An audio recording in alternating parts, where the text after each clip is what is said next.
They said TikTok's days in America were numbered.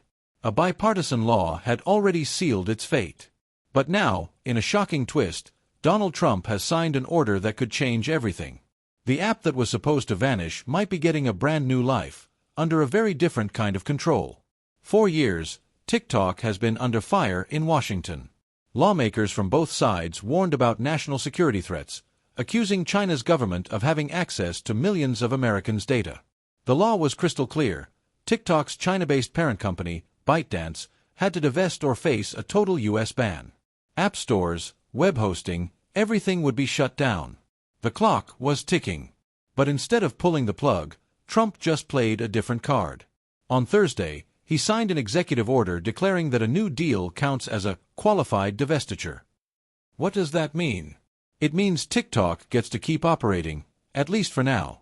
The enforcement of the ban has been pushed back again, this time until January 23, 2026. And according to Trump, even China's president Xi gave him the green light during a private call. That revelation alone stunned reporters. So what's actually in this so-called TikTok deal? At its core, ByteDance will be forced to hold less than 20% of the new company. The rest will be controlled by U.S. investors, with a majority American board of directors. Oracle, the massive tech firm founded by Larry Ellison, will take charge of hosting U.S. user data and monitoring the app's algorithm to make sure it's not being tampered with.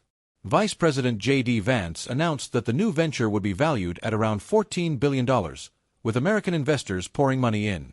But here's the catch. We still don't know the full roster of who those investors are. The White House says names will be revealed soon.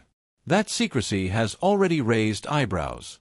Oracle's involvement is major, but remember, the Ellison family also has deep ties in entertainment and politics, with David Ellison running Paramount Skydance. If these connections sound complicated, that's because they are. The question many are asking, is this truly an American takeover, or just a reshuffling of ownership on paper? The biggest battle, though, isn't about ownership. It's about TikTok's algorithm. ByteDance's recommendation engine is the crown jewel of the app, and the reason it's so addictive. Under this new deal, the algorithm will supposedly be copied and retrained to run solely on U.S. data. Oracle will oversee every line of code. Sounds simple, right? Wrong. Experts say rebuilding TikTok's algorithm without Chinese cooperation is nearly impossible.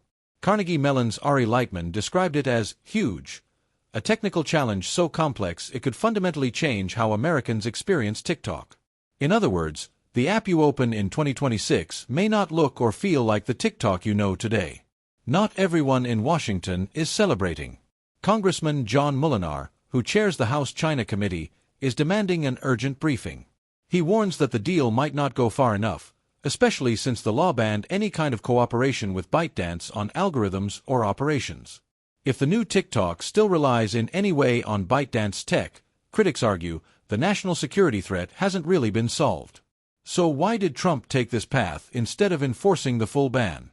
Some say it's about keeping 170 million U.S. users happy. Others point to the massive financial interests at play. Oracle and its allies stand to gain billions from a TikTok that lives on under American control. And with elections always around the corner, no politician wants to be blamed for killing the app that dominates Gen Z. Here's the bigger picture. The Supreme Court already upheld the law that demanded TikTok's divestiture. But Trump has repeatedly delayed enforcement, signing orders every few months to keep the app alive. This latest move doesn't end the story, it just buys more time. Meanwhile, China's government has been vague about what they agreed to, leaving open the possibility of more friction ahead. So where does this leave TikTok? Still alive, still popular, but walking a tightrope. The app's future in America depends on whether this new joint venture truly breaks it away from ByteDance, or whether it's just political theater dressed up as reform. And that's the real question for you. Do you think this deal actually makes TikTok safer? Or is it just a backroom arrangement to protect big business while keeping the app running?